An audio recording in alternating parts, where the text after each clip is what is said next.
We are live with dog shit stream health by the looks of it. Must have pretty shit internet connection at the moment, should I say. That is looking rather dog, but we'll see how we go. What's happening, crypto fam? Happy Saturday. Hope you're good. Thought I'd do a live stream. Generally what I usually do, read through a bit of news, give me opinion on it, and yeah, just basically the usual, but live, see if anyone comes in or not. While I wait for people to come in, I'm just going to start riling off some news and that. Booze in. What a morning from Australia. Good morning. Yeah, see, my stream house not the best, so we'll just have to see how it goes, guys. Is the volume okay? Are we good? Let me just get this shit up. Right, it's up. We're on. Hey, Scott, you good? Should go on Insta as well. I could set my phone up on and be live on multiple platforms, really. Morning. Volume's fine. So, I'm going to use these Saturday live streams as a little, I need to get used to my camera being there. I've changed the camera from the monitor when I used to do it. It used to be there. I need to get used to being there now. But yeah, what I use the live streams on Saturdays to follow basically market adoption and maturity.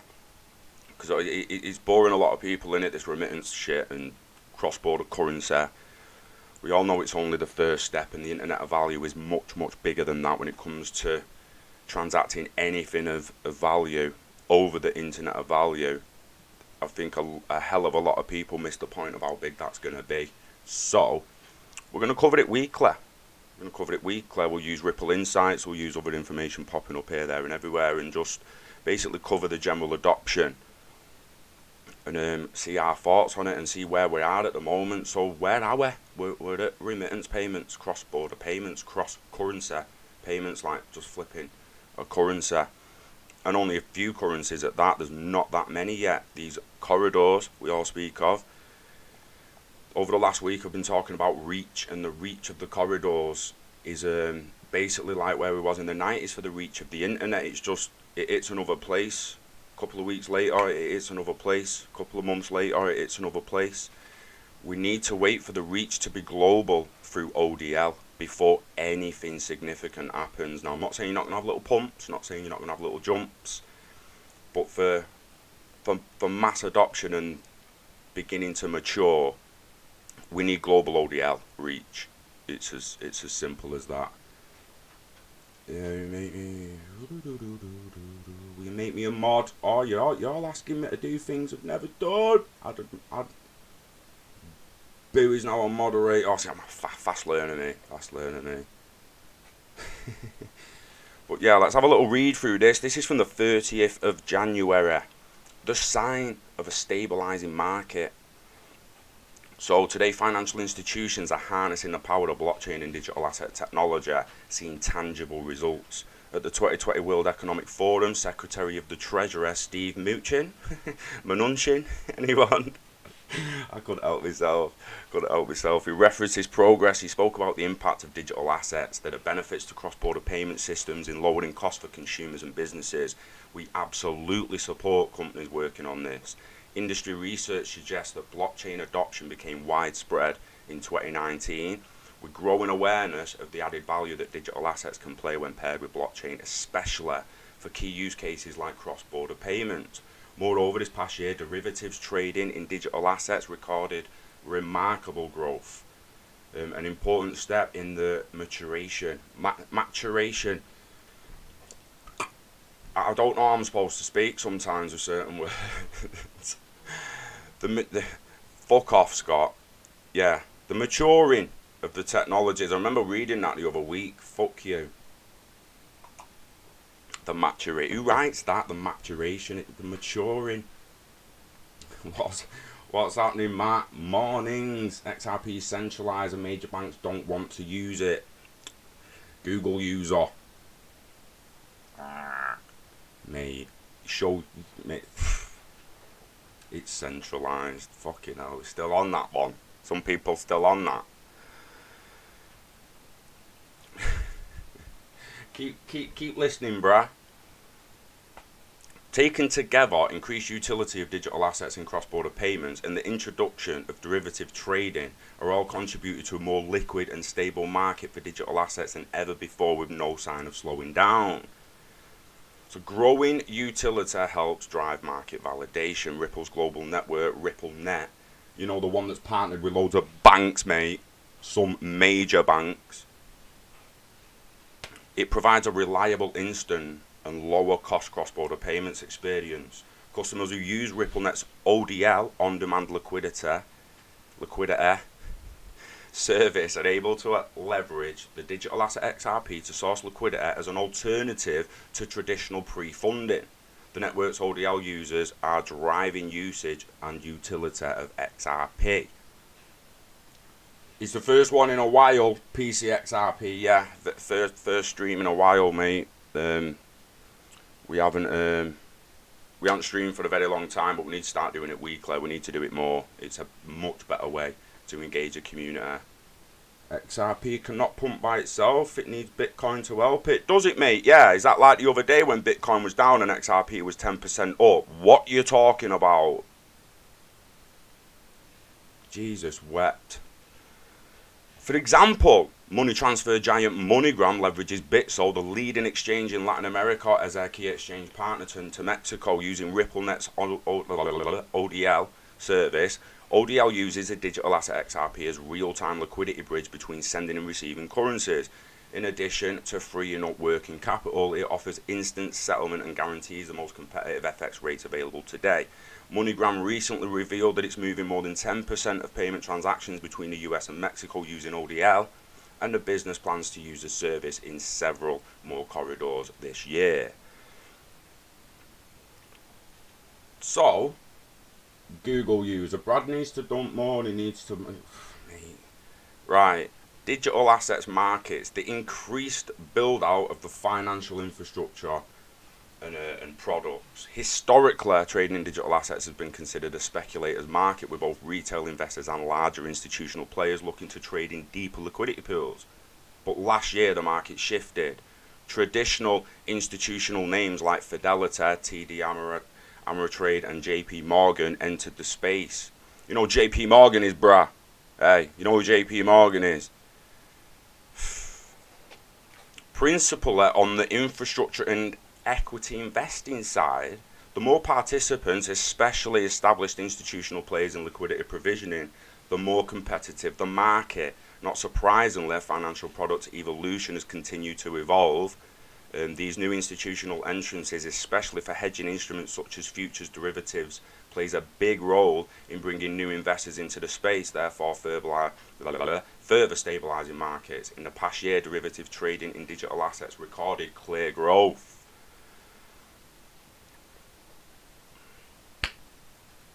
So, the tipping point for critical mass adoption, what is it? What's where we're going? So despite the fact that today's market is more liquid than ever before, digital asset values, which may have been traded in correlation with each other, remain relatively low. It appears that digital asset markets are still undergoing a period whereby real-world utility and adoption are catching up with some of the speculative hype. XRP has boasted tremendous growth as a global payment asset in the last year or two, as elaborated above in this article. However, the growth potential of transformational technologies tends to unfold exponentially. Therefore, the markets tend to overestimate the impact in the short term, but underestimate it in the long run. As institutional grade infrastructure continues to be built, real world problems are increasingly solved using digital assets like XRP. The tipping point to critical mass adoption is constantly moving closer. Global reach of ODL is the tipping point, in my opinion. Backed by value-based index or gold. Backed by it. See, this is the thing, innit? If you go down the line, everything is going on a blockchain and ledger database, in my opinion. I don't care what anyone says. There might be a few databases and industries where blockchain doesn't actually suit it and it's actually not practical to use it. But I truly believe 90% of things are going to be pegged. It doesn't matter what token it's pegged to, but you're going to have smart contracts of gold, of silver, of platinum, of coffee, of your cappuccino from South America, where you can track the logistics of it from the flaming plant to your cup. Yeah, it's all going on blockchain. It is the internet of value. Like I've said in videos, we're all going internet of data, internet of things, internet of value. 10 or 15 years, it's just going to be the internet. They won't segregate it like that. No one will think about it like that. People ain't even going to think about payments. And they're just offering the phone to things to pay. It's an exciting future to think about, and the only real question is how long is it going to take to get there, and how exactly do we get there?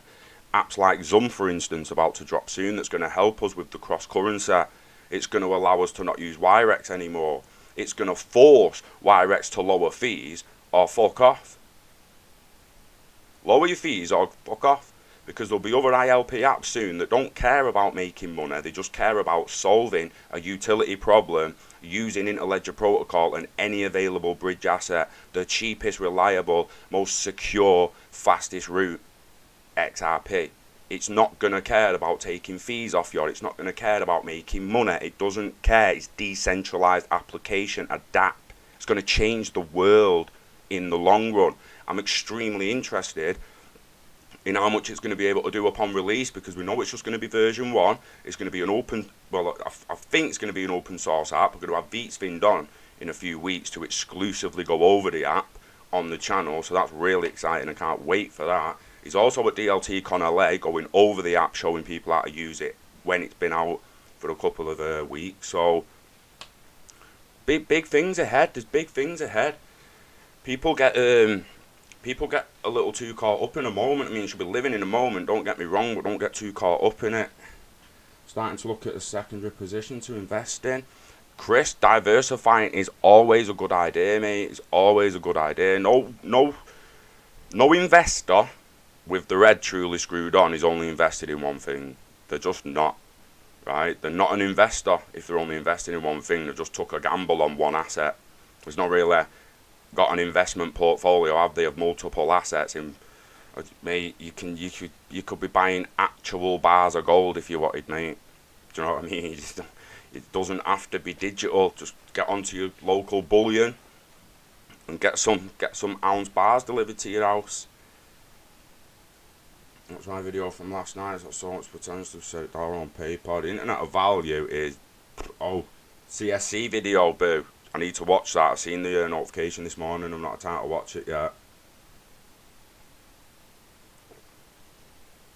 Yeah, like Matt in XRP Vet CSC.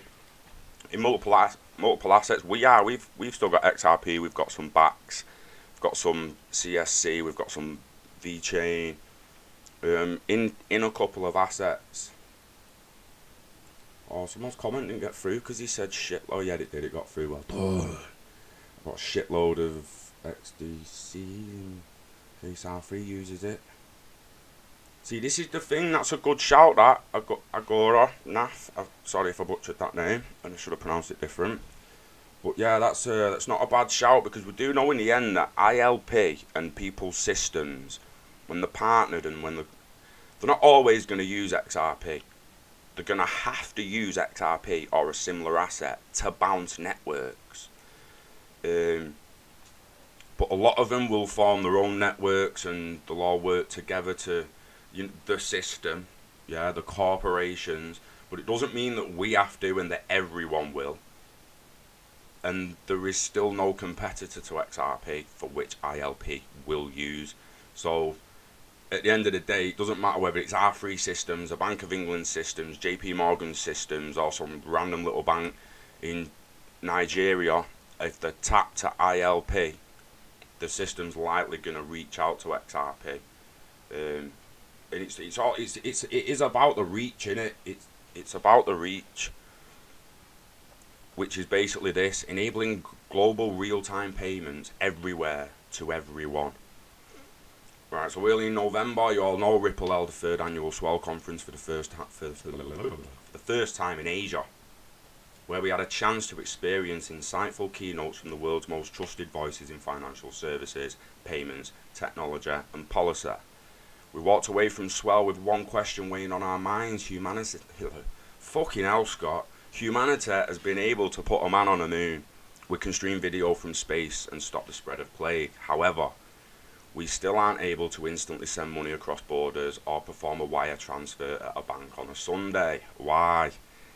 And that is it's 2020. There's no excuse for that anymore. Bankers are going to know it, Google user. Yeah, bankers know there's no excuse for this. Now, if they don't want to swap their systems straight over to blockchain systems, so what's the best system and industry for them to test it? It's remittance. It's remittance, and just grow the reach in remittance payments. Take over remittance payments. Show us you can speed them up. Show us you can save the money. Show us it works. Show us that this ledger's clicking over every 4 seconds without fail, because it's pretty hard to believe. And you can imagine some of the old head bankers being like that. So it's changing the way the game is played. It's changing the game. Oh, it's not going to change that much. We'll go back to the 70s and the Bretton Woods, yeah, and the gold standard and that. And you won't tell them it's not going to change much, mate. Or go back to when we still had shillings, yeah. It's not going to change. You're not going to have 100. Not going to bring 100 penny pound out. You're talking about what you're talking about. It's just 240p in a pound. Not going to bring 100 penny pound out. It's what some of the fudders sound like. Try to deny the fact that monetary policy and systems change over time to keep up with the current world and climate and economies. It's as simple as that. The world cannot sustain its growth that it goes through without a new payment system, infrastructure and policies. It's the reset. Southeast Asia has become a hotbed for fintech innovation. Amongst the region's most notable startups include cashless payment and mobile wallets such as GrabPay, GoPay, Paytm, which compete against the likes of established global incumbents such as Western Union and Apple Pay. Now, in the past, who can just compete with someone who's took over the market? You usually can't, but when it's a new technology and innovation, you can. And if the others don't innovate fast enough, they fucking die. Blockbuster. You know what I mean? Toys R Us. Amazon started as a bookstore. It's quite hard to believe, but the earth is flat. Oh, that's funny. How much is 1 million Bab coins at the moment? Probably about 200 quid or something, you know. And you'll get 1 million. If that, it's probably 80 quid, 100 quid. I don't even know, mate. Again, it's long-term investments. I don't tend to not look at the price that much. I don't really care. The Bab app's out soon, though. So I'll be moving some of my backs to the app. And we'll just see what happens from there. Like I say, it's all long-term investments, really. Yeah, long-term. The thing that's going to flip it for me is this next paragraph is the new generation.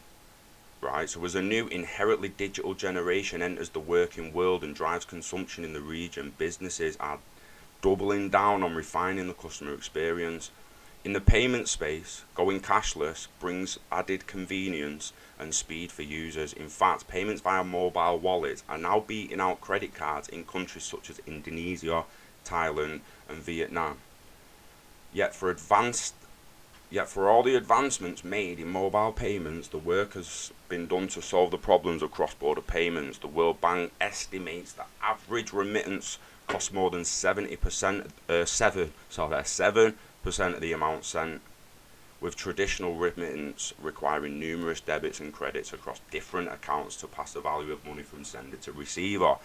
We know remittance is bullshit, but I was working on a site with some guy the other day, it was the other week, it was late last year. The other month now, fuck me, Scott, sort your calendar out. And he used TransferGo and he'd noticed it's gone faster and it's gone cheaper and he had no idea why. And I started explaining XRP and ILP to him a little bit and he started understanding why his currency was then getting there a little bit quicker. It's all moving on. It's just not moving as fast as some of us hoped it would, is it really? When we first got into space, we're all thinking, fucking hell, this ain't half gonna move soon, and it just didn't hit that all-time high, and they just grabbed it and pulled it down, and they're holding it down until they're ready to let it go, in my opinion.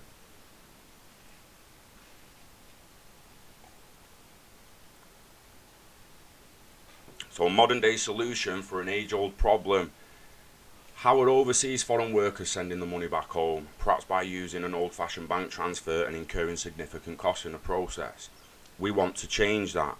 At Swell, we were proud to announce more than 300 customers use our solutions to transfer money all around the world, half of which are from the APAC region. What's that? Asia Pacific region, leveraging players such as Siam Commercial Bank, SBI Remit, Neum.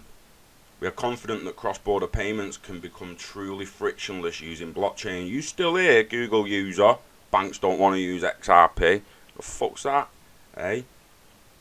Sort your neck out. You're gone a bit quiet, mate. You're gone a bit quiet there, lad. Google user.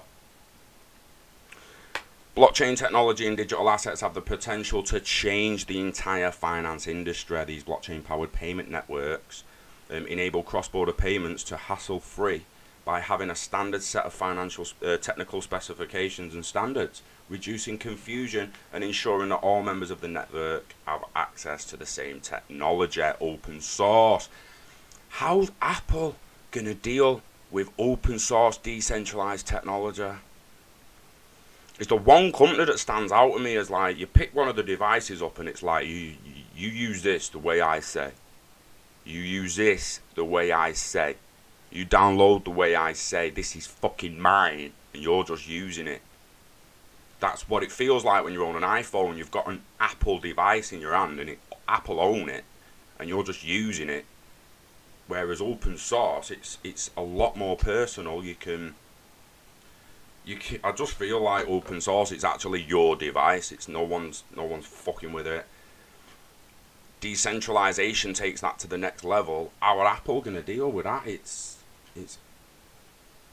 something I can't. I mean, interested to find out. Let's say that. In fact, what the fuck's that? Could be worth having a little look in that soon. This is why ODL wins, and this is why banks are going to be extremely interested in it, Google user. Using blockchain, the XRP ledger transactions can be settled in seconds with on-demand liquidity. Cost of a fraction of a cent, lowering cost for the sender and the intermediaries involved in the entire process. Payments can be routed from the point of origin to the beneficiary almost immediately, and recipients stand to gain a lion's share of the original sum that was remitted to them. Money transfer app SendFriend uses Ripple's ODL service to transfer money. CEO David Lighton mentioned that blockchain helps remove the need for working capital to enable cross-border transfers, thus liquidity can now be sourced on demand, reducing transaction costs by up to 75%. I mean, who's not getting a little emotional stiffer when they hear 75% reduction in costs? You're talking about bankers who get hard off 5% a day saving. Start telling them they can save 75%. This is why you've still got some high fees in some apps, and you likely will until apps like Zoom drag it down and force competition. And it's a good job it's coming out before most of their apps are coming out, because it will then force them to compete with that right from the off. Like I say, Wirex, lower your fees or you're gone, mate. Once Zoom's out and I can flip my currencies through Zoom, you need to lower your fees or you're gone. It's as simple as that. There's no ifs or buts about it. Talking speculation, what's happening? Mornings. 50% up at the moment. Nice. Nice.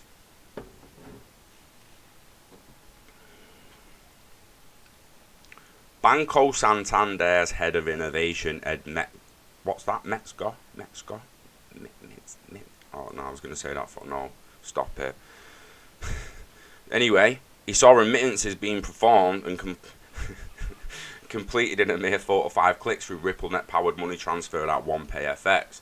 This is stark contrast with traditional methods of remittance, which often take days to process and come with hefty fees.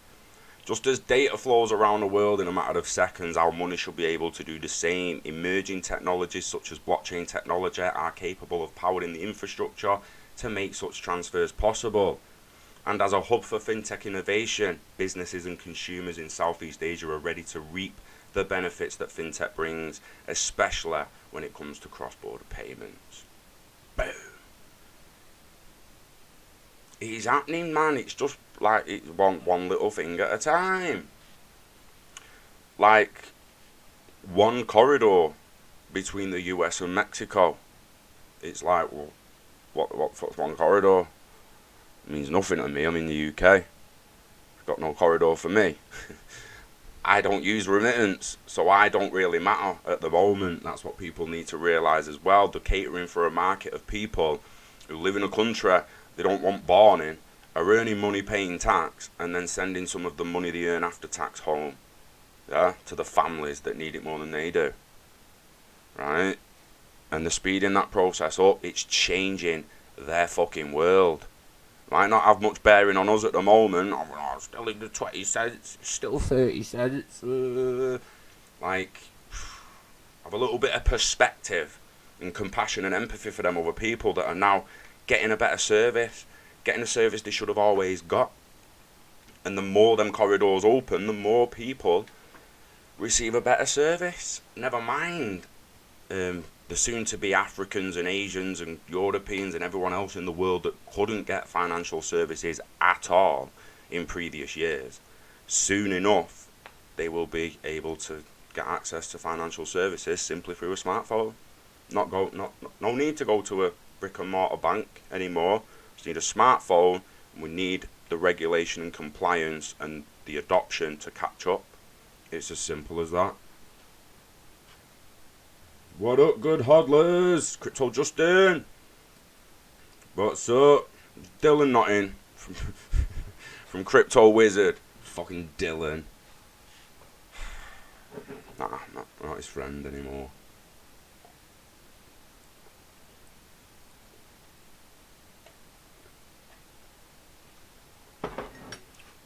Right, last one this.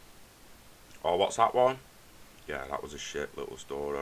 This was the insight. Enabling faster cross-border payments between the US and Mexico. So sending global payments should be easy and cost-effective, yet the underlying systems are complex and fragmented, leading to high foreign transfer fees and costly delays. Together with new customers, Ripple is working to solve the challenges with slow and expensive cross-border payments. Nowhere is this more important than remittance flows to low and middle income countries where the need for instant low-cost payments are necessary. Necessity. Learn to read, Scott, because you're shit. In an important step in changing the status quo, Ripple is thrilled to share the new partnership with International Money Express, Inc. Intermex. Nasdaq IMXI. It's hard to read when you're saying the letters in capitals. I don't like that. A leading money remittance services company focusing primarily on the Latin America, and Caribbean corridor. The partnership will enable Intermex to leverage RippleNet for faster, transparent cross-border remittance services between the United States and Mexico. More remitters than ever are sending money on to their loved ones through this corridor. According to the World Bank, Mexico is the third highest country with remittance recipients, 36 billion remittance flows in 2019, with the US topping a list of countries with the highest inbound flows to this region. Intermex is one of the largest US to Mexico remitter service providers in the world, processing more than 30 million payment transactions a year through a network of 100,000 payer locations. Through this partnership, Intermex will be able to settle key currencies and match the timing of funding with its settlement requirements, reducing cost and providing transparency to the customers.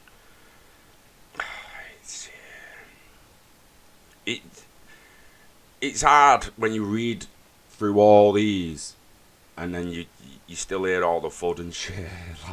like Dr. Jason there, XRP is a scam. Yeah, it's a scam, mate. It's a scam. Yeah, it's a scam. So's McDonald's, mate. In addition to enabling, I've jumped to paragraph. Fuck you. You made me jump off then. I gotta shut the fuck up, Jason. Tell him Agora. I feel like there should be that's a beautiful name. That said with a right accent. You got to say the G and H at the same time, and my mouth and throat won't let me do it. I don't know. Other financial institutions are working in partnership with Ripple to provide global payment solutions across this important remittance corridor and seeing tangible results.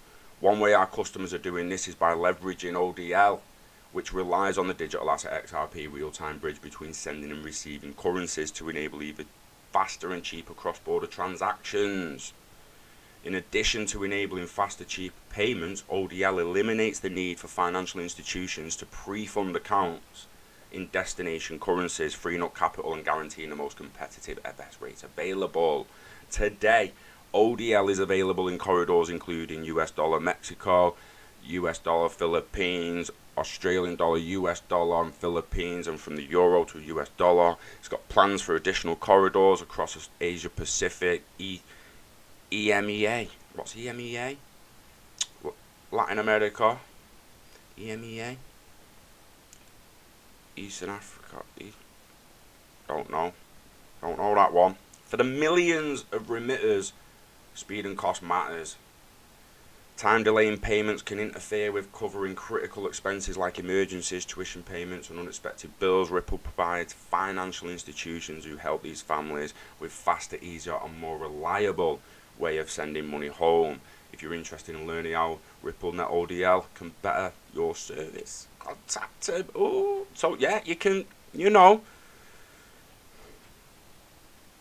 all happening. Oh, I want to see them deleted messages. There's no use for XRP. It's all speculative. So this is the kind of dickhead that I've just been on about, who's got no compassion and empathy for anyone anywhere else in the world, right? As long as he's okay and his health's okay and his life's okay, he don't give a shit about any people being able to send money back home to the families faster. In the people that need it the most. Where was that? Nowhere is this more important than remittance flows to low and middle income countries, where the need for instant low cost payments are a necessity. They need it, man. No one gives a fuck about you at the moment, bro. Sorting out people that need it first. You want something. Let's have that right. You're sat there wanting something, while the people who need something are actually being sorted out by a new technology, and their lives are being improved. It's as simple as that. Yeah, let's handle the people that need something first, and then we can move to what we actually want, a roof over your head and all that, yeah. Again, man, a little bit of gratitude, bit of empathy and compassion for other people, and just wind it in a little bit, wind your neck in a bit, lad. Jesus. Thanks for stopping by, supported XRP. Seriously though, it's like, we've got no time for that shit. I mean, how shit is your life, mate, that you're spending time online watching a live stream on shit you don't care about, you don't give a fuck about, that no one, and you're spending time to comment on it, mate. Go and do something productive, lad. Jesus wept. Or go and have a wank. DNI.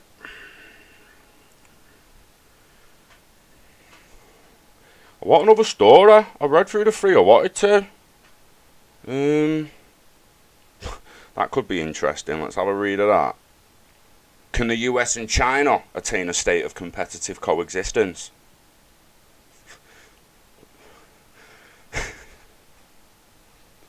I don't think so. But let's have a little read of what this is about. Singapore's ambassador to the United States for 16 years, and now its ambassador at large, Chan Heng Chi, has been actively involved in mitigating the impact of escalating tensions between the US and China on both the home country and the Association of Southeast Asian Nations. ASEAN, Association of Southeast Asian. From the stage at Swell, she offered her take on the state of that relationship today, as well as we know it could evolve in the future, and what it means for innovations like blockchain. A policy of technology containment. At its most basic, she says it's difficult for one large superpower to understand another. Fundamental cultural differences can lead to misunderstandings and misinterpretations of each country's ambitions and intentions, fueling a repeated cycle of opposition with enormous implications for the world around them. Recently, those cycles have continued to accelerate, launching a policy of what she termed technology containment. The most visible implementation of this policy has been the blacklisting of Huawei by the US and its pressure on partner nations to do the same. That approach threatens to ensnare many other Chinese and Asian companies, potentially excluding them from the US partners and capitals market. See, this is interesting. When you bring back the Apple stuff, this is proper interesting, isn't it? It's like, I wonder how many people in Asia and East Asia have Apple devices. I bet hardly any. Bet they're all on Huawei.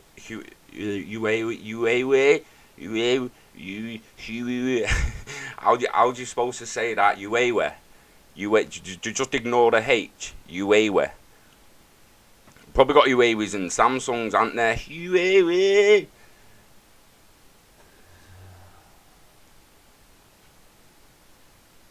Way. No, it's Huawei. Huawei.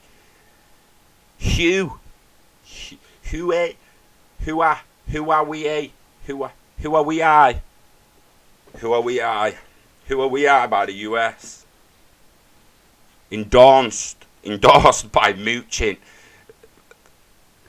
Oh Jesus! It's all right. China's experimentation with blockchain as a possible way to bypass the US dollar as a reserve currency. This would not be a true decentralized currency because China would want to maintain some degree of control and avoid anonymity. It would be functional in that it could enable direct settlement between countries for purpose of trading transactions without having to rely on the dollar. That paragraph there, though, is insinuating the world would use the Chinese CBDC. Or it's leaning on and making their own XRP, which people have to do. If you're not going to be happy using XRP and you don't want your systems using XRP through ILP, you need to make one that competes with it. And if you can't, then you're using XRP or you're using something slower. So it's one of them, innit? Fortunately, the ambassador said the US Treasury has worked behind the scenes to clarify the situation and relieve some pressure to avoid completely undermining the US industry and the stock market. There's also been significant pushback by the semiconductor industry, universities and others. Without this tampering or effective guardrails, she worries that an extended containment policy could undo decades worth of technical cooperation and supply chain optimization. To make her point, she paraphrased MIT President Raphael Reif. If our response to China's ambitions is to double lock the doors, we would have locked ourselves into mediocrity. Interesting. Avoiding a new Cold War. So you don't want to see shit like this. All I think about is the UN. What the fuck's the UN for? I'm talking about the UN, the United Nations, being for peace. And then members of the United Nations talking about fucking nuclear wars and attacking each other. What's all that about, man? Is that legitimate, just fucking full-on propaganda for fear and consumption? Are we legitimately going to nuke Iran? Would we? Would the UN allow it? Can they allow it? It's all too phasey, that shit. I don't fucking know, mate. It's all about control, it is. It's like, oh, we're going to do this. Like, your fucking peace treaties. It's like Rick and Morty, innit? What the fuck are you doing at the peace treaties? We ain't had peace for fucking millennia, mate. So what are you doing at peace treaties, bruh? Jesus. Avoided it. I'm sorry to any religious people, if they say Jesus or Jesus wept too much, it just comes out at times. I don't mean anything against you.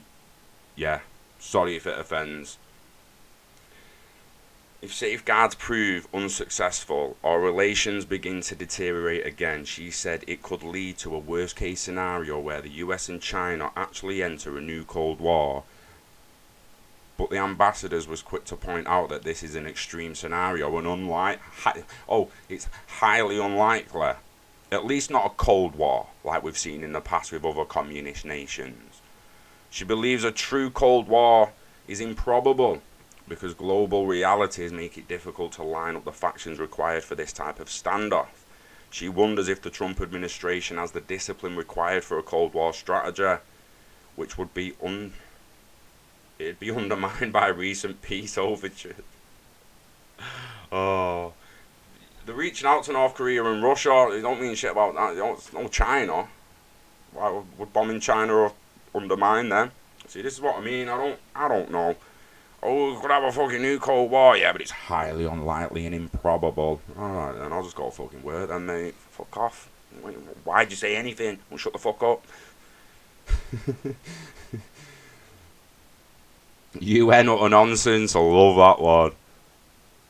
I love that one. Tell you what, it's not even based on oil or money.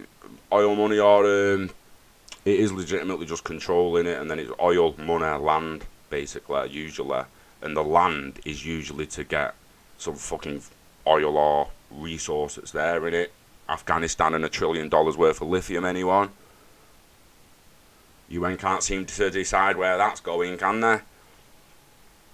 Competitive coexistence on the global stage. See, the difference is here that China's actually asked for a new reserve currency. Russia have asked for it. The EU have asked for it. UK, the UN, they've all asked for a new reserve currency that removes the Triffin's dilemma and all the problems that come with having the dollar as the global reserve. They've asked for it over a decade ago.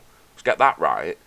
During the last recession, they realised they had a liquidity crisis, liquidity problems, they had the Triffin's dilemma and all the economic problems that come with it was getting too much, and they need a new currency, intermediary bridge between their currencies, and not one of their currencies acting as that bridge.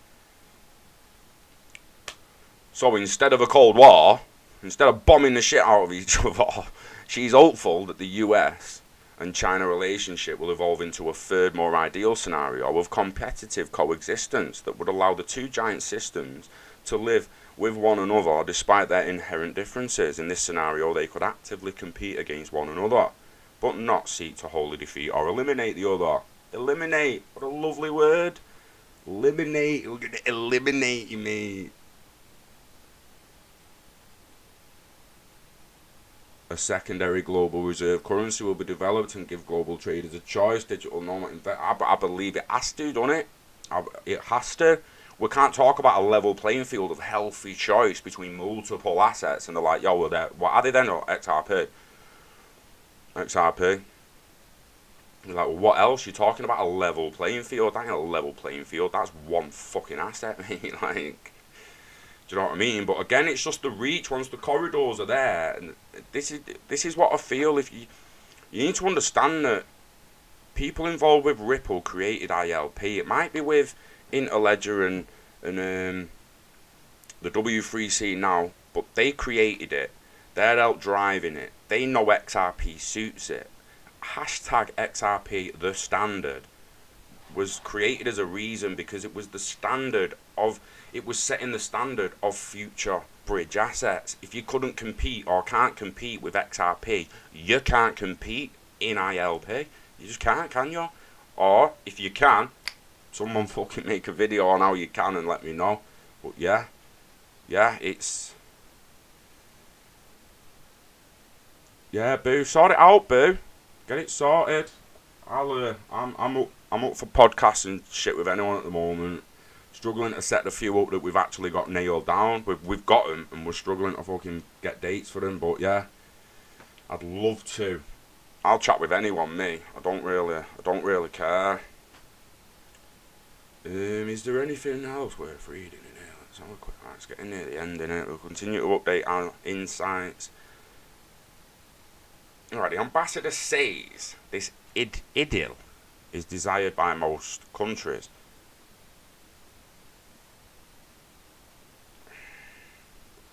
Desired by most countries, even though some like Vietnam and Cambodia are now benefiting from the trade war because of the diversity of the supply chain, the long-term implications of a deteriorating US-China relationship would cost the power. Right, that's interesting, isn't it? So there is some small and emerging markets that are actually benefiting from the trade war. And when they talk about reset, reform, moving to a level playing field, that kind of paragraph really, really interests me. For many Asian countries, Ambassador Chan says the mantra has become, "Don't make us choose." Excuse me. She has heard even strong American allies like Australia be vocal about rejecting the binary narrative of having to choose a preferred partner. These countries are more concerned with their own welfare than that of an Asian region actively shifting trade and our political preferences depending on the circumstances and benefits. For example, some continue to work with Huawei, while others are looking at Nokia and Ericsson. At the core with Huawei, move to the fucking hell, I can't say it. Periphery. Others are making one-off decisions about joining trade pacts like Trans-Pacific partnerships or incentives. It's that fucking way comment before keeps tickling me. Regardless of whether individual nations agree on short-term decisions, the ambassador believes they are all aligned in creating long-term prosperity for the entire region and would actively embrace a scenario of competitive coexistence. I bet they fucking would. Who wants to bomb each other? You know what I mean? It's alright bombing someone for a banker to get some more money, yeah, and you're like, yo, should we bomb that dickhead over there? He said he'd give us $1,000 for it. Go and smack him over there. They said he'd give you $1,000 for it. That's what America do. Bankers like, yo, let's go and whack that guy over there, and you can have some of the oil we get. Go and whack him. You can have some of the lithium. All you gotta do, yeah. Just keep it on the hush, though. It's all you, not me. It's all you. It's all you. Oh, thank you very much, Tom. Appreciate it, mate. It's nice to be live, This is what I mean. I don't know why I don't do it more often. Really, this is an every Saturday morning thing now, guys. I'm coming on every Saturday morning. I started about 10:30 this morning, so we're almost on an hour. Not far off an hour. But yeah, I'm going to start doing it at around 10 a.m. GMT. So yeah, thank you very much for that. I appreciate it, and it is good to be here. I enjoy the engagement. I really do. Not only do I get to read and give me thoughts on some of the local news and where we're going, but I get to look at some comments in real time. So I do enjoy it. I really do. XRP went down 2% today, so I thought no better time now than to sell everything I have. Oh. Who are we? Who are we? Who are we? That's a fucking belter. Who-ay we I? Who-ay we I? Who-ay we I? Let me just do one little search here now, because I want to see what's happening with it.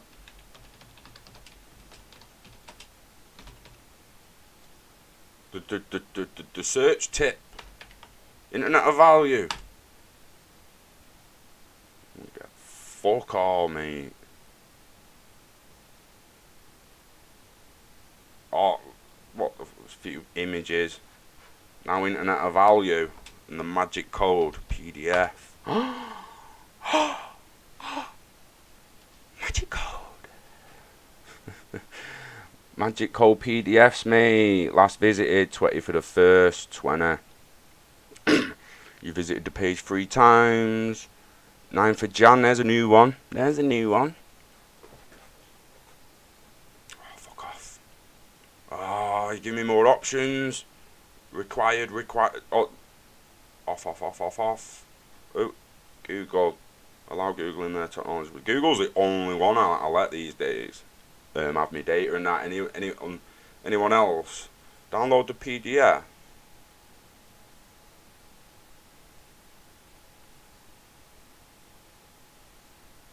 Where the fuck did that just go? Gimme. What you doing to me, mate? Internet of Value, digital networks and smart transactions. Professor Robert. Bleh. I didn't really want this, mate. I wanted a better one than that. That's dog.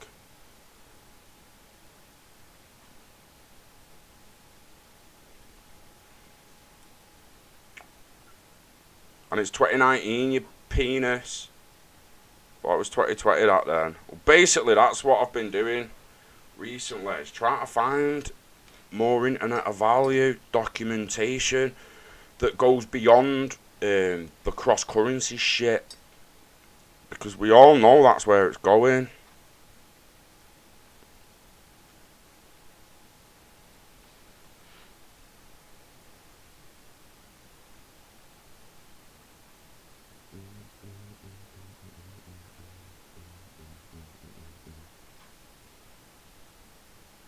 Alt plus F4 is a magic code.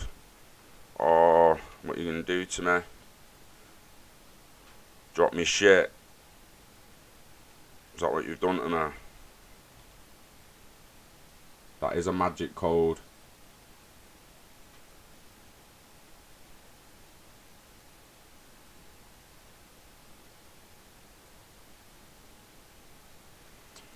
You wanker.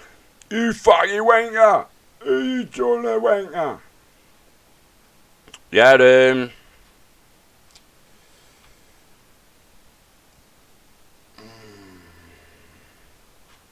yeah.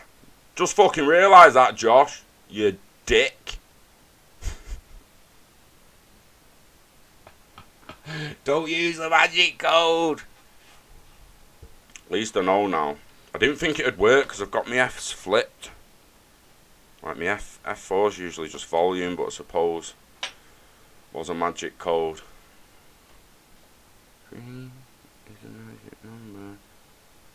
Finance Monthly. Let's see what these think of the Internet of Value.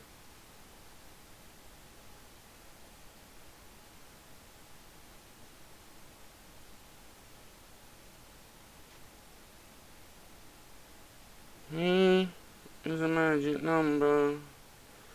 What is the Internet of Value and how will it impact finance? There is no doubt that these are strange times in the digital age. Whilst the advent of technology, innovation has made it easier than ever for individuals to access products and launch businesses. For example, stagnant economic growth and global geopolitical tumult. What the fuck is that? Tumult. What's tumult? The fuck's tumult? Mate, tumult has prevented some from maximising the opportunities at their disposal.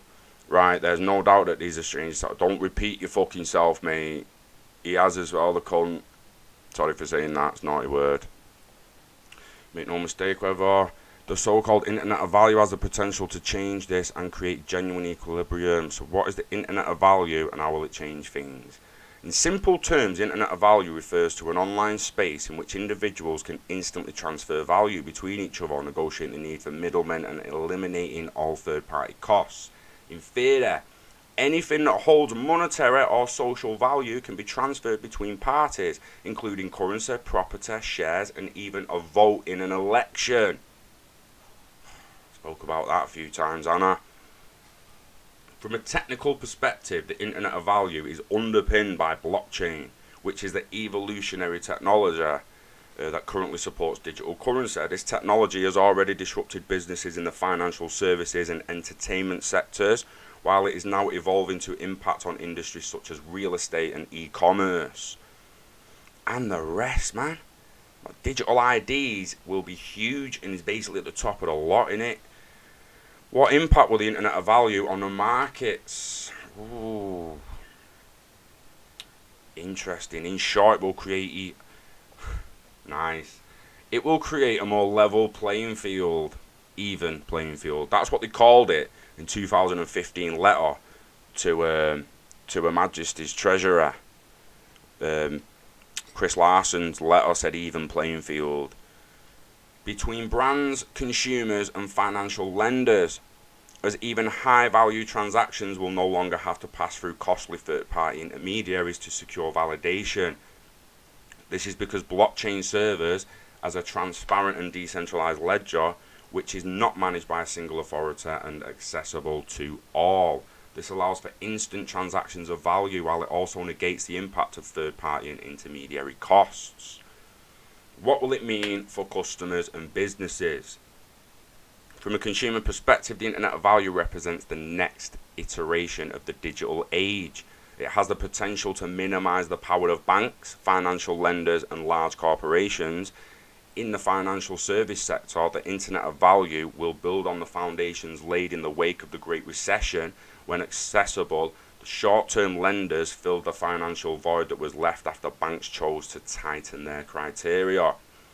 Businesses and service providers will most likely view the Internet of Value in a different light. However, as this evolution provides significant challenges in terms of optimizing profit margins and retaining their existing market share, after all, it's fair to summarize that some service providers, think of brokers for example, would become increasingly irrelevant at the age of blockchain, while intermediaries that did survive would need to seek out new revenue streams. Interesting. The precise impact of the Internet of Value has yet to be seen, of course, but there is no doubt that the evolution will shake up numerous industries and marketplaces in the long term. That is like being able to call what the Internet of Data became in 2000.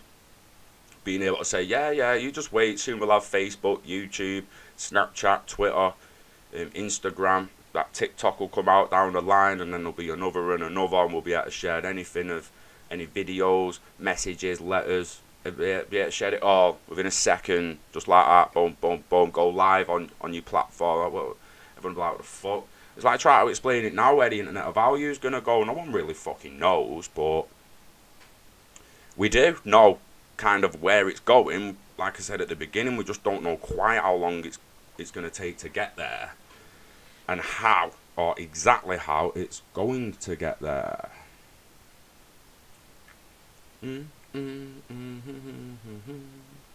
Tyler, I buy based on the project, mate. Just basically on the project and its vision. It's why I'm still in BAB. With as low as BAB went after the ICO, stayed in simply because I invested as a long-term investment, 2023 to 2025 onwards, and I believe in the project long term. I believe a lot of people are going to be able to use that app for positive. In positive ways, getting financial services they otherwise couldn't get before it. Like based on fundamentals and use case, like Jake said, you've got to look at the project and just make sure that you're happy with what they're trying to do. Yo, Mr. Barlow's been in the comments. About an hour, mate. 57 minutes. 57 minutes. Did a fucking Alt F4 magic code, man. You should pull up the charts. Why though? Why, man? Why pull up the charts? What the fuck? We're not trading here, mate. What am I doing? Chart, yeah, like pull up the fucking charts, go up the price. What, on CoinMarketCap? Or on another exchange, like, what the fuck's the price mean?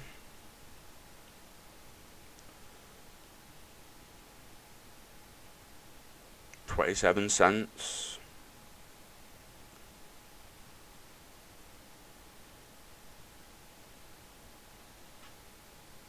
Look at that. How long is it going to take till that spike?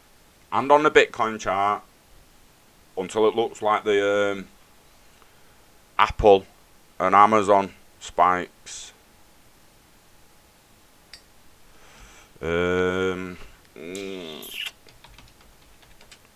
Amazon stock chart. Let's get this chart up, mate. Can we get that full screen? Don't fuck with me, Google. Give me full screen.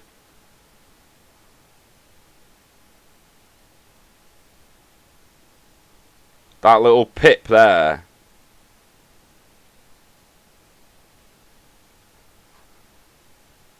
That little pip, mate.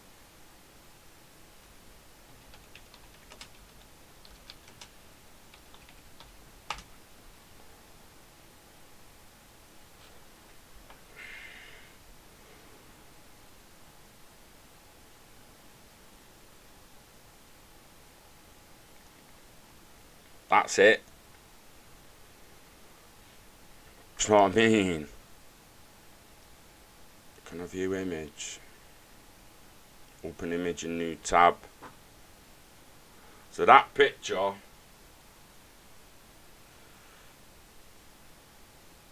that bubble, as it was called at the time, is that fucking little me there, little me. Do you know what I mean? That is absolute madness. So how long is it going to take till that one's won? So let's pull that in.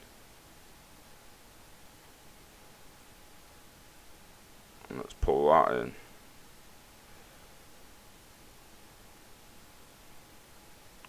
And we get a bit more similar, don't we?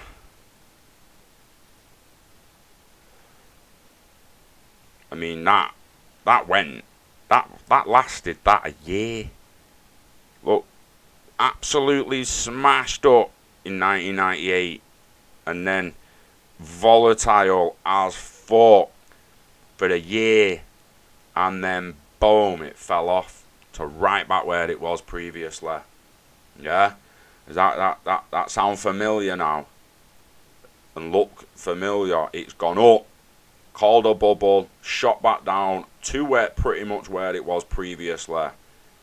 But how long until it starts going the other way, mate? That's all I cared about, charts. I just cared. How long's that gonna take? Look, it's been we're approaching 2 years on it here, and on there, sorry, not that. On that, we've got nearly 12 years before it proper starts moving at 2012 onwards. But again, they was all brand new companies on brand new tech, you know, basically paving the way themselves. It was bound to take a hell of a long time. When you're talking about a new innovation that works on top of the current internet, improving it instantly almost, it does feel like they could just flick a switch and we could get what you're seeing there at 2012 onwards.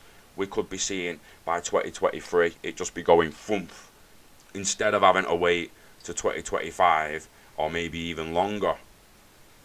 Do you know what I mean? It's proper interesting at the end of the day, however you want to look at it.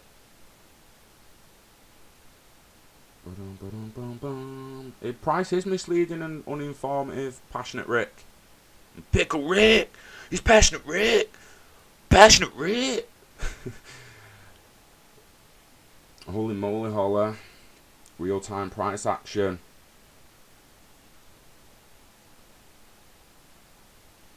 Hey, it's. Look at Amazon there. I mean, we could go to Apple and it'd be the flaming same, wouldn't it? Hey, not that one. Maximum. Oh, actually, that's harder to see, but it's there. You can see it there. Little 2000, the little squiggle. Can you actually flaming see it? Can you? Oh, that went a bit far. There. That bit. In between 1996 and 2006, that is the Apple bubble. And then we go again. Apple price. Oh, that needs to go back in. Whoa.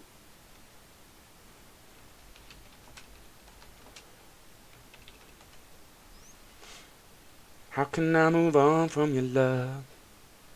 Again, look. What the hell? It went. It's looking like there's your 2000 pit. It's hard to get the right chart up at time, but it did exactly the same as Amazon pretty much. How long is it going to take to cryptocurrency industry to do the same, to turn that previous all-time high in the future is going to look like a fart on the chart. Let's have it right. It is going to look like it's not even there. You're not even going to notice it. Just like you can barely notice it on the Amazon and Apple charts. That's your true long-term hold to maturity. Not cross-border remittance payments, as important as that is for some, as important as it is to prove the tech and get the bankers on side. It's just a first step, mate. No mistake. What comes after that is a hell of a lot bigger. A hell of a lot bigger. Just an idea to step up the streaming game. Trading view is free, no need to avoid it. I've got trading view and all that, mate. I didn't plan to do any chart work and all that. And to be honest, I'm still really learning it a little bit. Not that I don't know a few of the indicators and that.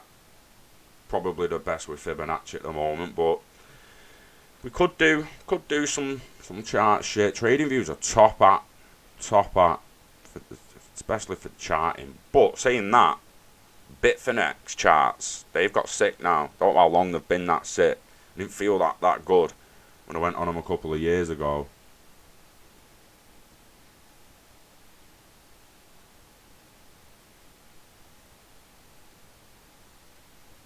Fibs. Yeah, I am. I'm gonna wind down now and cut it off soon. But I've really enjoyed this, guys. Just coming on and having a little chat live and a little bit of engaging you in the comments, as well as the standard reading the news and giving me thoughts and opinions on it. Like, this is legitimately what I'd like to do every day, 3 times a day. You know, the morning, the noon, or morning, midday, and night. And just do it 3 times a day from an actual newsroom. We're going to try and set one up. Proper crypto internet of value newsroom, mate. We need something like that. We really, really do. I fucked up, man. You can never run from your love. Lady Diana.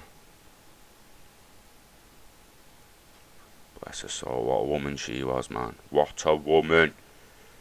A double dip prior to recession. Hello. It's coming, guys. It's coming. That was a long one, wasn't it? From the mid-80s up to the late 90s. And then had a little minor. Ooh. I mean, they waited a long time for that, and we've been waiting. It's interesting. Most people won't remember that last one. Depending on your age and if you was actually into economics and the fucking, monetary systems and finance. Not many people are remembering that bad boy. Not many at all. She looks like she's just come back off DMT trip. Like, who the fuck am I?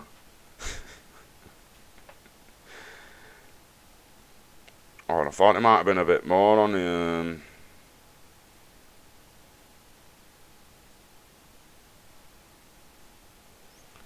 let's go on Torre's page as well. Actually, while we're on it, thoughts on Crypto Wizard regarding the value, right? Regardless of what happens with Torre moving forward, right? You'll notice he's still doing podcasts. You'll notice he's still on the charts. You'll notice he's still giving calls on his Twitter. The platform, when we came out at the beginning, the educational content on the platform is Torre's content. It is him in the lessons, giving his tips and tricks, as well as, so he'll explain Fibonacci. There's books on there, there's video content, everything for you to learn to trade. That doesn't mean that the fucking day after you've watched it, you're gonna go online and just be like, yo, man's a wizard trader. Do anything, me, yo. Show me the chart, mate, we'll make some money. Show me the chart, we'll make some money. Ain't we like that? Might be for the few of you. You might get it instantly, and you might have the confidence and enough risk management and enough capital there to actually get going straight away. But for most of them, and most of the people who purchase the course, it's going to be a slow journey. Now the content's there, and it's designed to be rewatchable. Rewatch it, keep watching it, keep learning it, keep watching Torre, keep his calls. The more you follow Torre's calls as well as rewatch the content, as well as actually tracking the charts while you're following his calls, you will then notice you're going to think of calls yourself. You'll be like, oh, well, that happened a few weeks ago, and then it went to this. And then it happens, and you're like, fucking hell, I called that in, yeah. And it's like, oh, that happened the other day, and it's happened again now, and so I bet it does that, and boom, it does, and you're like, fucking hell, yeah, getting the hang of this now, becoming a wizard. Don't just think you can watch the fucking video and it's going to teach you how to trade. It's not, we didn't all just go to college and do electrical installation courses, and the minute you pass the course, you could just go into a fucking house and rewire it. Nah, you've done a little thing on a fucking board. Like, little 2 meter square installation. You'd not done a full rewire. You had to learn and experience, gain more experience, and get better over time. The course is worth the value as it is now. We stand by that. We're not telling new people to buy it though. It's completely up to you with the way it's. Dylan's basically added to the terms and conditions that it can be removed anytime. So, personally, Torre is the fucking man in my eyes when it comes to that shit. He's still giving calls. He's still making people money. And where's Dylan? Dylan's ignoring us. Dylan told us we was going to be partners and team members. And, well, he's ignoring us now. So I don't know what kind of partner he wants. One that he just ignores. But just a little peace of mind. If you've paid for the course, use the course and use Torre's calls to gain that experience and become a better trader. Because you've got it there. You've paid for it. You've got it. Use it.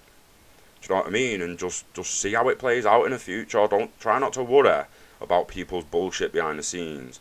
And as long as something's there, keep using it. If you're that bothered by the platform possibly being taken down, you need to download the books and you need to copy the videos. And other than that, just carry on. Carry on regardless, baby.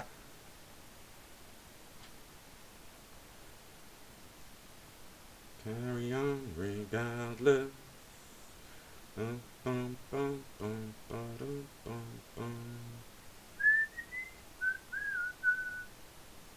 So your own research, and remember, never trust the content providers to give accurate information about prices or what to invest in.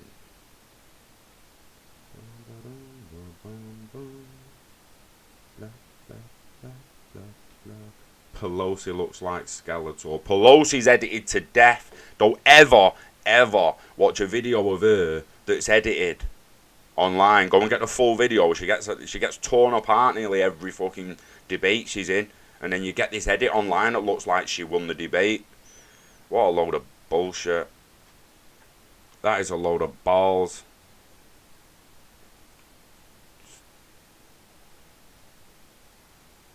Yeah, Boo remembers the recession. Sorry about it. When I got a little bit distracted reading and just chatting at times, don't I?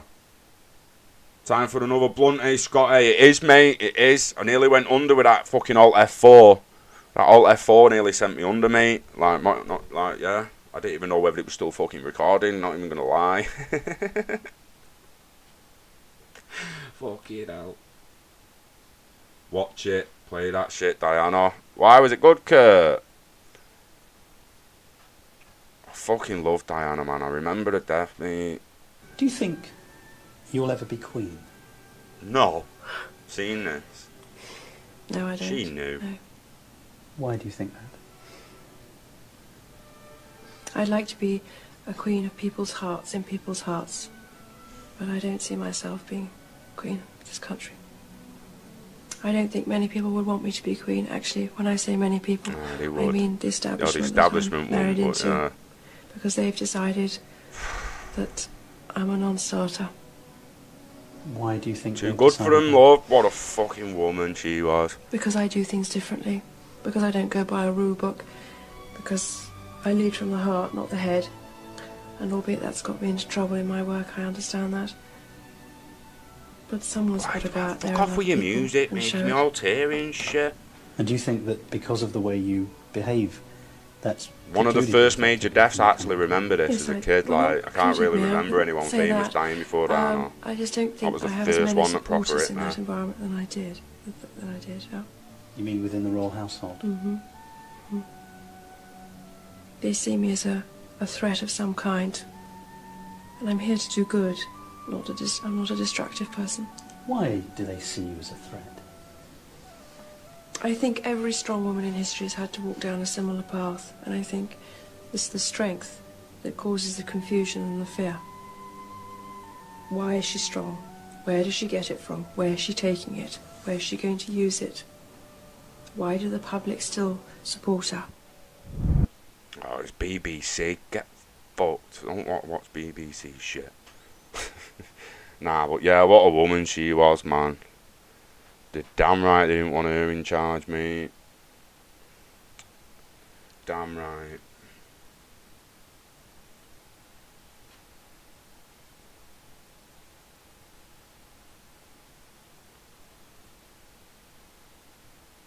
Proper lady, mate. The family are not human. Diana and Jill Dando was onto Savile and Cliff Richard and the rest of them. Onto him. He put a bullet in Jill's head on a doorstep, man. Do you know what I mean? Killed Diana in a car, like... I was a security guard leave your hotel without his seatbelt on. And then, by the time he crashed, he's got his belt on. What kind of bodyguard puts his belt on, but doesn't tell the person you're protecting to put theirs on? Spoke about that in work. How'd you get the driver to do it? How'd you get the driver to just pile into a concrete pillar? No. If you do it if you had your family, you got pictures of your family. We're like, we've got your family. Either you go into that pillar and end her, or your family's dead. Like, you might survive the crash, mate. We don't know, but you're going into the pillar. How'd you even do something like that? It's fucked, but yeah. They was onto it. She was getting ready to pull Savile and a lot of it down, mate. Jimmy Savile ended up. Prince Charles and fucking Andrew. They tried to bring Jimmy Savile in as Diana and Charles's flaming wedding counsellor. She's like, what fucking talking to him for about the marriage? You're having a laugh. And then I'm speaking to him about. I'm not speaking to that audible bastard about the marriage. She wouldn't have said bastard. She was a lady, but you know. She was about to tear them down, and so was Jill Dando. Bastards. Lizards, mate. Kurt had a sick video the other day when, you know, like the Rothschilds are the lizard men. Lizard people. And like, you see this guy, I don't know who the guy was, but you see him actually say it. The head of the Rothschilds family is an alien. And they edit him, but you still say Rothschild. You can lip read that. The head of the family, that's legitimately what he does. Like, the head of the is an alien. You're like, you just said Rothschild family, mate. Oh, fuck. Jacob, looking at you, mate. Fucking watching, man. Just fucking watching, man. Don't watch live TV, no license. Yeah. License going up again. People need to stop paying a TV license to the BBC. I mean, I understand that you might like EastEnders, you might like Match of the Day. Stop paying it. Stop paying it. Make no mistake, XRP's global control system. Try to fight if you like, but the future is coming. Not much will stop it. Just try and get enough money to buy it. It's not even about trying to get enough money. Just be happy. You know, there's Aborigines with nothing. Happy. Happy. We want shit. So we end up suffering when we don't get shit. You want a mobile and all the perks that come with it. So you suffer if it breaks or you lose it. And we want TVs and screens and cameras so we can engage with each other and live on a level that we live and that we're getting used to live. But let's not act like there's not people with nothing that are happy. And we know there's people with nothing who want something as well, and they want to live in the kind of world we live in. But let's not act like there's not tribe people and stuff that are living with nothing and are extremely happy with how to live. It is a choice to want shit and to need money to pay for that shit. Mostly. I'm going to talk like we can be tribesmen in the middle of the UK. They wouldn't allow it, would they? So, yeah, we're controlled to a certain extent. But nothing's nothing's stopping you gaining a relative amount of freedom, and I understand that you're mostly going to need money to do that, but you may not necessarily need money. XRP is not money. It's a digital asset of value. You need value. You need a certain amount of financial freedom, financial security, personal freedom, personal security, whatever you actually need to feel free and not have money stresses. That's what we basically need. It's not about how much money's in the bank. It's about just being able to pay for how you live and be happy how you live. And then who gives a fuck what's in the bank? Real, legitimately. Who gives a shit? You're happy. You're waking up every day happy. All your bills are paid. You don't care what's in the bank. You shouldn't do anyway.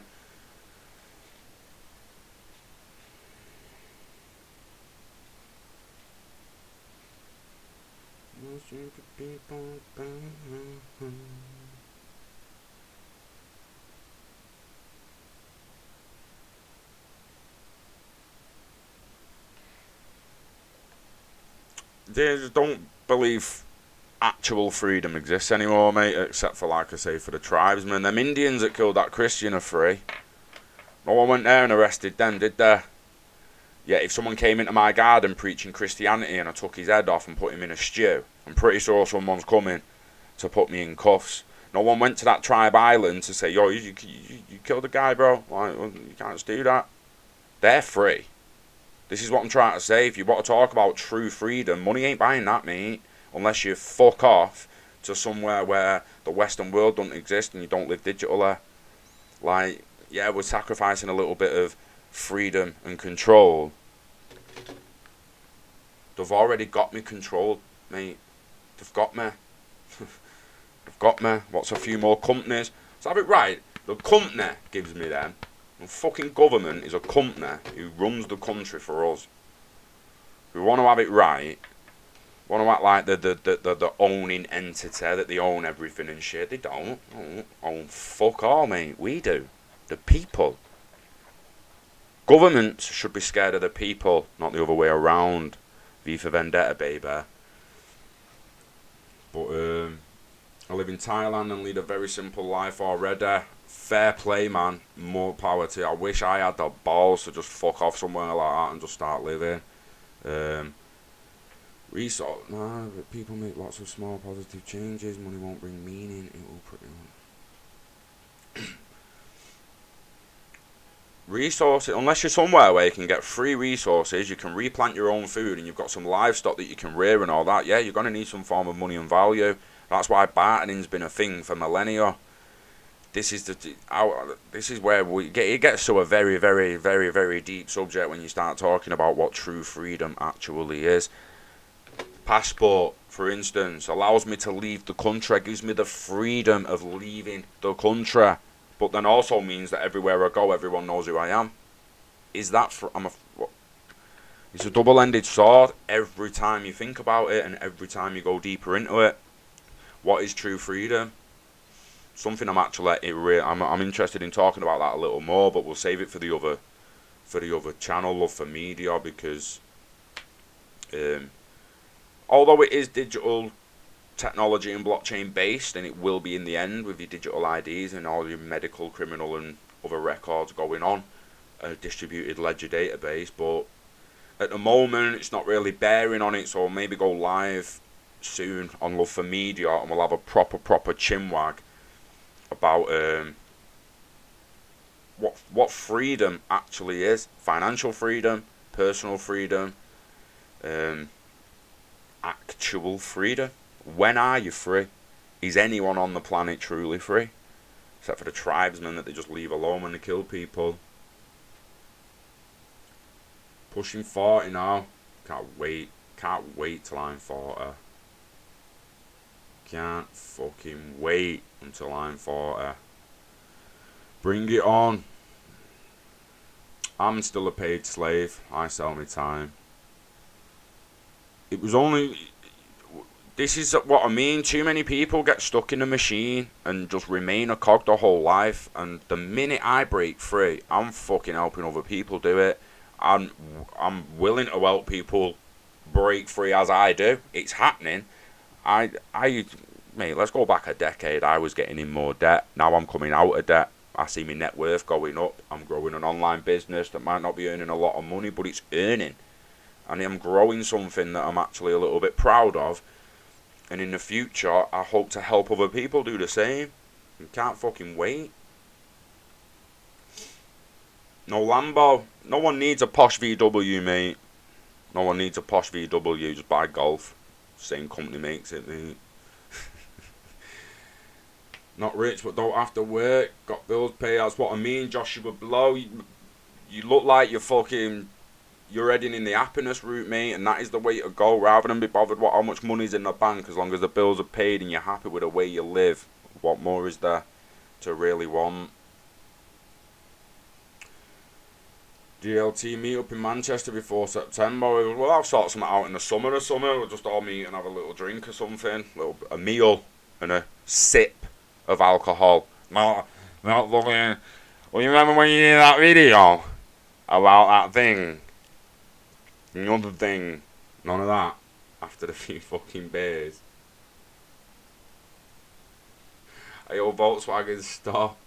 Yeah, mate, owning a bit of the company. Owning a bit of the company is better than owning the car. But yeah, Lambos are just posh Volkswagens. So are Bentleys. Remember that. Yeah, I'm gonna go very, very soon, guys. This has been an hour and a half stream. I've really, really enjoyed it. And we'll 100% be doing it again next weekend on Saturday, if not before, because like I say, I enjoy this kind of stuff, so I need to do it more, engage with the community more, and yeah, thanks for watching. If you have watched, I really, really appreciate it. And like I say, the more we get internet value adoption moving forward, the more the reach grows. The more we see maturity coming in, we're going to get the Zoom app, we're going to get the Bab app. There's going to be a lot of things happening over the next few weeks, several months, and over the next year that I want to talk about it. Again, I'm not too bothered about how much it affects the price at first. It's about increasing the reach and stability of an internet of value that can take the world forward with a system that it actually needs. It needs the system, and the sooner it's done, the better. So, on that note, let me just make sure I've not got a question there I'd like to answer. Yeah, that's what I leave a daughter an easier life than mine. I've not even got an immediate family yet. I mean, I've got my mum and that, and I've got my nephew and that. But yeah, I want to leave a little legacy. I mean, I'm full on believe in the afterlife now after doing DMT and stuff. And yeah, I'd like this journey to just have meant a little something, and for me to have made a little bit of an impact on a few other vessels. Do you know what I mean? Just yeah. Gets a bit deep, that shit. But yeah. Yeah, we'll sort out a summer meet in Manchester, maybe even a spring meet up, summer, June, meet around June near my birthday or something. I'm actually at an event on I think around the 25th, 26th of March at Manchester. It's a innovative technology event. If you want to get registered on that, what was it called? I can't remember what it was called. I'll post it on Facebook or something later. But yeah, there's an event on upcoming new technology and innovation in Manchester towards the end of March. I'm going to that. We could have a little meet during that, and go and get a little drip. Have a little sip after that. No getting bladdered here for Scotty P. None of that anymore, mate. Need a new browser? Brave, 100%. I mean, I'm still using Google Chrome here, clearly, because it's easier for me. I've got all my coil and shit up the top. When I open a new tab and just go Google, it gives me all the Gmail and all my app shit there. That's why I like using Gmail, but the ads still piss me off now and then, I'm not going to lie. But if you go on Brave, mate, you watch YouTube videos with no ads and everything. It's legitimately no adless. Sweet browser, and you can get rewards from it as well. So yeah, go and check it out. Decentralized web browsing, massive in the future. That it'll be absolutely massive. Yeah, I'm done now because the more I just do this and I'll add to another question and it'll be fucking 2 hours before we know it. I've not even had any breakfast or anything yet. So, you know the script, guys. Invest in the internet of value. Do your own research. Live long and hodl the assets. Think smart, invest smart, live smart. That is the future. And I'll see you next week. See you next Saturday on another live, if not before. I might even do it Monday. If I'm not back in work Monday, I've got no contract to go to and no work to do Monday. I might even come live Monday morning as well. So we'll see. We will see. Peace out, guys. We love crypto. We love XRP. We love the internet of value. And I love you. Thanks for watching. Give it a little like, little share, subscribe. Cheers. Peace out.